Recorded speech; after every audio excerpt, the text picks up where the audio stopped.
તો ઠાકોરજી આરોગી લીધો. હવે પાનના બીડા તો 2 જ હતા અને મહેમાન આટલા બધા હતા. ઓલા બધા તો હાથ ખાસા કરીને ફઈ પાસે બેઠા, બેન પાસે બેઠા. એટલે ઠાકોરજીને કે અંદર આવો, તમને હાથ ખાસા કરાવું. એટલે માં કે અંદર ક્યાં પાણી છે? એ કે મેં રાખ્યું છે માં, કારણ કે બહાર તો એ કે તડકો બહુ છે ને. પાછા નંદજીના લાલા કે કોમ હા ધોવડાવી દે, ખાસા કરાવવા ગયા તો પાનનું બીડું આપ્યું ઠાકોરજીને. 2 હંમેશા પાનના બીડા હોય ને કે સામગ્રી હોય, એક ન ધરાય. 2, 4, 6, 8, 10 2 બીડા મુખમાં મૂક્યા. તો ઠાકોરજીએ એક ચાવીને ગળે ઉતાર્યું અને એક ચાવતા ચાવતા ગોપીના મુખમાં દીધું અને ગોપીનો મનોરથ પૂરો કર્યો. ઠાકોરજી સર્વ મનોરથ પૂરક છે. રાહ જોવે છે તમારા ભાવની, તમારા પ્રેમની. આપણે હોય શું બાનું કાઢીએ, અરે રે વૈષ્ણવને કીધું પણ આટલા મહેમાન આવ્યા એટલે આપણે ફોન કરી દઈએ, આપણે બીજી વાર રાખશું. આપણે મહત્વ કોને આપ્યું? મહેમાનને. ગોપી કોને મહત્વ આપતી હતી? ઠાકોરજીને. એણે ઠાકોરજીને મહત્વ આપ્યું તો પામી ગઈ અને હું ને તમે રહી ગયા. બધા કહે છે 84, 252 જતાવતા હતા, માગીને આરોગતા હતા. આપણને કેમ જતાવતા નથી? કેમ માગીને? આપણી પાસે એવો ભાવ 84, 252 જેવો. આપણે બધા જ ક્રિયા કરીએ છીએ. આપણે ઠાકોરજીની સેવામાં હાથ પવિત્ર કરતા હોય ત્યારે પણ આપણા ચિત્તમાં સંસાર જ હોય છે. કાલે આપણે હોલમાં કહેતા હતા ને, કાલે હોલમાં અમે સુબોધિનીજીનું પાન કરતા હતા તો અંદર આવ્યું કે ચિત્ત તમારું મનમોહનમાં હોય ને તો સંસાર તમારું કાંઈ ન બગાડી લે. મને ગમતું નથી રે ભવનમાં, મારું ચિતડું શ્યામ સુંદરમાં. મને ગમતું નથી રે ભવનમાં, મારું ચિતડું શ્યામ સુંદરમ. મેં કીધું આપણે કેવું ગાવાનું ખબર કે આપણે બધા છે ને સંસારી છે. મને ગમતું નથી મનમોહનમાં, મારું ચિતડું સારા સંસારમાં. બધાય તાલીઓ પાડી. કેલાબેન હાવ સાચી વાત છે. આપણે અંદર 3, 3.5 કલાક હોય ને પાછા રાજી થાય, ઓહો આ તો 2 વાગી ગયા. પણ 2 વાગ્યામાં મોટી બેન તે 2 મિનિટ ઠાકોરજી યાર હતી ના. સતત આપણા વિચાર લૌકિક ચાલુ જ હોય છે. એકવાર આપણને જો એ વિચાર આવી ગયો, પ્રભુમાં ચિત્ત પરોવાઈ ગયું, પછી તમે 2 જ મિનિટ ઠાકોરજીના મુખારવિંદ સામું નિહાળો ને તો તમારે બીજું કાંઈ કરવાનું રહેતું નથી. વલ્લભ તો ત્યાં સુધી કહે છે કે જો તમારું ચિત્ત ઠાકોરજીમાં પરોવાઈ જાય, કેવું અમાસની અંધિયારી રાત હોય, કેવી રાત હોય, અને તમે સોય દોરો લઈને બેઠા હો અને વીજળીનો ચમકારો કેટલી વાર થાય? ક્ષણ પણ ના થાય. ક્ષણનો 1000મો ભાગ એમાં એ સોયમાં દોરો પરોવાઈ જાય. એવું ચિત્ત શ્યામ સુંદરમાં ચોંટી જાય પછી તમારે કાંઈ રહેતું નથી. સવારે હું મંદિરે જાઉં ને એટલે ઘણી વાર બોલાવે કે એકાદું કીર્તન ગાવ ને તો અંદર આવે છે, મુખલડાને નિરખતા હું, મુખલડાને નિરખતા હું, સોસથી ડરી આરતી શ્રીનાથજીની મંગળા કરી. તો એક ભગવતીએ મને સરસ ભાવ સમજાવ્યો એ કહેલા બેન આ કરી આવે ને એટલે મને આપણા ઘરે આપણા માથે બિરાજતા આપણા ઠાકોરજી યાદ આવે. એ કે આપણે સવારે જગાવીએ ને ત્યારે ગોદમાં લઈએ ને ઠાકોરજીને. હવે લાલન હોય તો વસ્ત્ર કે તન્યો કે અને આપણે જરાક આમ વાલ કરી દઈએ, પછી સિંહાસન પર બેસાડીને તો બસ ત્યારે એ કહે કે આપણે નિરખતા, મુખલડાને નિરખતા હું, મુખલડાને નિરખતા હું, શોષથી ડરી, આરતી શ્રીનાથજીની મંગળા કરી. જો ભગવદીઓ આવ્યા છે ક્યાં? દર્શન કરવા. હવે સામે જે પ્રભુ હોય, પણ એનો ચિત્ત તો શેમાં છે? એના ઘરે, એના માથે બિરાજતા એના ઠાકોરજીમાં. જ્યારે આવો ભાવ આપણામાં આવી જાય તો ઠાકોરજી જતાવ્યા વિના રહેતા નથી. હજી આપણા બધામાં એ ભાવ નથી. ગોપી અત્યારે હોળીના દિવસો હતા અને ઠાકોરજી ગુલાલ છાંટવા આવ્યા, એટલે ગોપી આમ પાછળ વળીને ઊભી રહી. લાલ ગુલાલ અખિયન में मेरी, लाल मत છાટોરી. ઠાકોરજીને કે મારી આંખમાં ગુલાલ ન છાંટતા. ઠાકોરજી કે હોળીમાં ગુલાલ ન છાંટો તો મરચું છાંટો? કે ના, હું તો છાંટીશ જ. ગોપી ઘૂંઘટ કાઢી લે છે. ગોપાલ,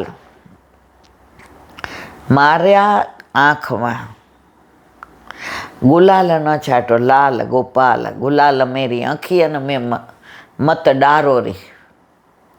કે કેમ? લાલ શ્યામ સુંદર, તો આંખમાં એવો ભરાઈ ગયો છે અને ગુલાલ અંદર છાંટું તો તારા નેત્ર પણ ગુલાલથી ને બંધ થઈ જાય, તારાથી સહન ન થાય, કારણ મારી આંખમાં, મારા નેત્રમાં તું સમાયેલો છે. એટલે તારા સુખ માટે કહું છું કે મારી આંખમાં ગુલાલ છાંટશો નહીં. આપણે આપણા માથે બિરાજતા આપણા ઠાકોરજીના દર્શન કરીએ છીએ, છતાંય આપણને એવો ભાવ ક્યારેય આવતો નથી. ભગવદીઓનો સંગ થાય તો આ બધું શીખવા મળે. અત્યારે આ 3 દિવસ લઠ્ઠામાર હોળી, બરસાના નંદગાંવ, તો અત્યારે બધાય ભગવદીઓ જે ખરેખર છે એ ઠાકોરજીને એમ કે આ તો બરસાના જવાનું ને હોળી ખેલવા, અને એવા સરસ તૈયાર કરે, બાજુબંધ ને બેરખા ને અણવટ ને પહોંચીને વિછ્યા લર ને તોરા ને વેણીને, કે તમે જાઓ તો ગોપીઓ તમને જોઈને રાજી રાજી થઈ જવી જોઈએ. ગોપીઓને થવું જોઈએ કે નંદ કો છોરો, ઓલું એક રસિયો છે ને,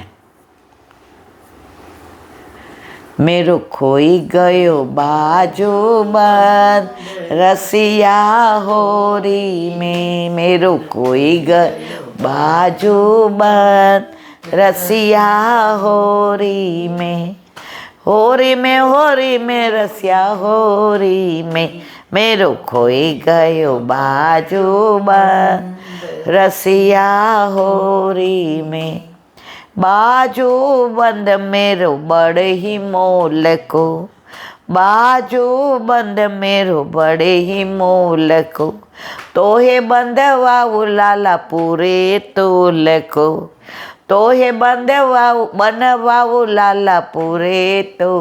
પછી કે સુન નંદ કે ફરજંદ રસિયા હોરી में, સુન નંદ કે ફરજંદ રસિયા હોરી में.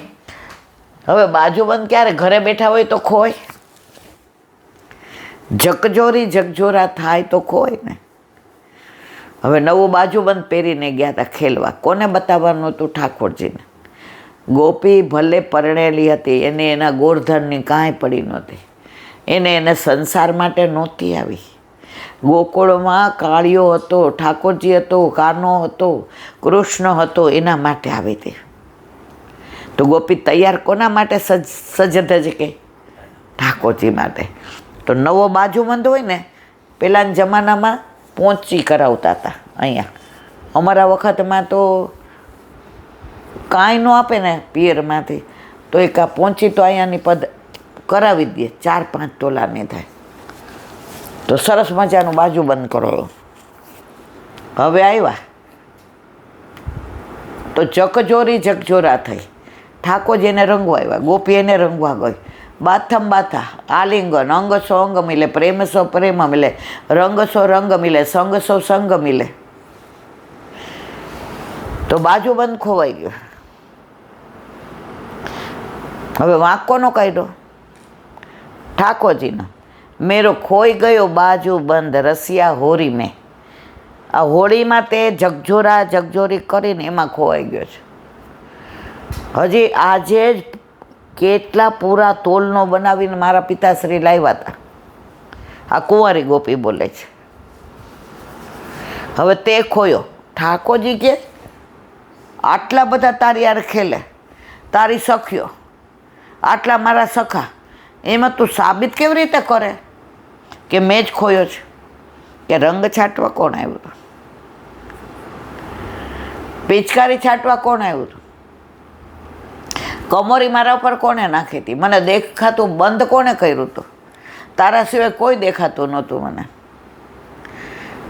બાજુ બંધ મેરે બડે હી મોલકો. હવે બગડી. તો હે બનવાવું લાલા પૂરે તોલકો. જેટલા તોલનો બનાવ્યો તો એટલા જ તોલનો તારે બનાવી દેવો પડશે. એમાં એક રતિભાર બી વધુ કે ઓછું નહીં ચાલે. સુન નંદ કે ફરજંદ, જેને આપણે પતિ માનતા હોય ને એનું નામ પહેલાંના જમાનામાં નહોતા લેતા. અત્યારે તો ઉકારે ને તુકારે બોલાવતા હોય. અત્યારની તો વાત જ જુદી છે. હું તમને રીખું નથી કહેતી. હવે નાનપણથી ને બાલ મંદિરથી સાથે એટલે હવે ટેવ પડી ગઈ. એટલે ગમે એટલો પ્રયત્ન કરું તો એ જાતું જ નથી. તો શું કીધું? નંદ કે ફરજન. કાના નહીં, ગોપાલ નહીં, કૃષ્ણ નહીં, લાલો નહીં, નંદના ફરજન. કાઠિયાવાડમાં હજી જૂના લોકો છે ને, એ લોકો પોતાના વરની વાત કરવી હોય ને, આ મોટા ભાભી આવે તો હું શું કહું? તમારા દેર આમ કહેતા હતા, તમારું નામ ન લેવાય મારાથી કે રીખું આમ કહેતા હતા.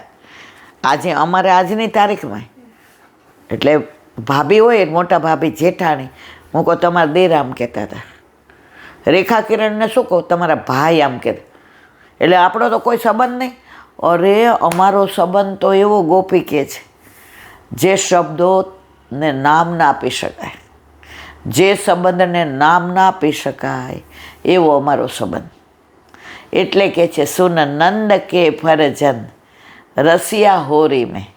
મેરો ખોઈ ગયો બાજુ બંધ રસિયા હોરી મેં. 1 મિનિટ. તો હોળીમાં તો અત્યારે તમે જુઓ તો ભાગોળે ધમાધમ હોય. અત્યારે ભાર હોય. મંદિરોમાં જુઓ, બેઠકમાં જુઓ, નિધિના મંદિરોમાં જુઓ થાય. અમે તો એકવાર અસારવા ગયા હતા નહીં, હવે અમને ખબર નહીં. એટલે અમારે આકાશના એક ફ્રેન્ડના બર્થડે પાર્ટી હતી. એટલે અમે કીધું કે આપણે આજે ગયા નથી ને રવિવાર છે તો બધાએ નવા, ત્યાર તો સાડી જ હું પહેરતી હતી ત્યારે તો હા આમણે બધા નવા કપડાં. છોકરા આરાધ્યા મને લાગે મહિના દોઢ 2 મહિનાનો હશે. સગોને ચણિયા ચોળી પહેરેલા, તૃપ્તિને. હવે અમારા મગજમાંથી જ નીકળી ગયું કે આજે રંગપંચમી છે. અસારવામાં રંગપંચમી સુધી થાય, કારણ કે ગોકુળનાથજી બિરાજે છે ને એટલે. કારણ કે ગોકુળનાથજી કાશ્મીર ગયા હતા અને પાછા આવ્યા ત્યારે હોળી થઈ ગઈ હતી. એટલે ગોવર્ધનનાથજીએ કહ્યું કે વલ્લભ મને ખેલાવો. ગોકુળનાથજીનું બીજું નામ શું હતું? વલ્લભ. તો કે હવે ન ખેલાવાય વલ્લભની મેળ પ્રમાણે. તો કે આજે મારી આજ્ઞા છે. અને ગોકુળનાથજીએ ખેલાવ્યા. એટલે જ્યાં જ્યાં ગોકુળનાથજીના બેઠક જે હોય ને ત્યાં રંગપંચમી સુધી ચાલે. તો હવે આપણા ઘરે તો ઠાકોરજીને બધું થઈ ગયું હતું અને આપણે રંગપંચમીએ ગયા. હવે અમારું તો ધ્યાન નહીં. હજી તો કેવા દરવાજામાં આવ્યા ને બાવાએ ત્યાંથી પિચકારી મારી. અને ત્યાં તો નિધિના સ્વરૂપ એટલે કેવી મોટી મોટી પિચકારી. પણ સારું સૌથી હોય કેસરના ઓલા કેસુડાનું જલ હતું. જે અમે ભરાયા છીએ. પાછા 8 વાગે ઘરે આવ્યા અને એનો ફોન આવ્યો કે રીખલા તું આવ્યો નહીં, આ કે ટ્રાફિકમાં છું. એ કે તો હવે 9 વાગે પાર્ટી પતી જાય છે, અમે પછી ઘરે જ એમાં ખીચડીને ભાખરી ખાધી, શાક. યાદ છે ને તમને? તો હોળી હે હોળી હે હોળી હે હોલી તારી થઈ ગઈ. હો એટલે થઈ ગઈ, લી એટલે કાયમ માટે તારી થઈ ગઈ. એવા હોળીના દિવસો અંકલેશ્વરથી વૈષ્ણવો આવે છે અને બધો આનંદ કરવાનો જ. એ લોકોને અહીંથી 5-6 કલાકનો રસ્તો, એટલે બિચારા તોય મળવા આવે છે. નરોડા ગયા અસારવા, હવે અહીંયા આવે છે. આયે મેરે નંદન કે પ્યારે. એટલે આ વિડિયાને વિરામ આપીએ, એ લોકો મળીને જશે એટલે પછી બાકીનો સત્સંગ પછી કરીશું. બોલો વલ્લભાદેવ.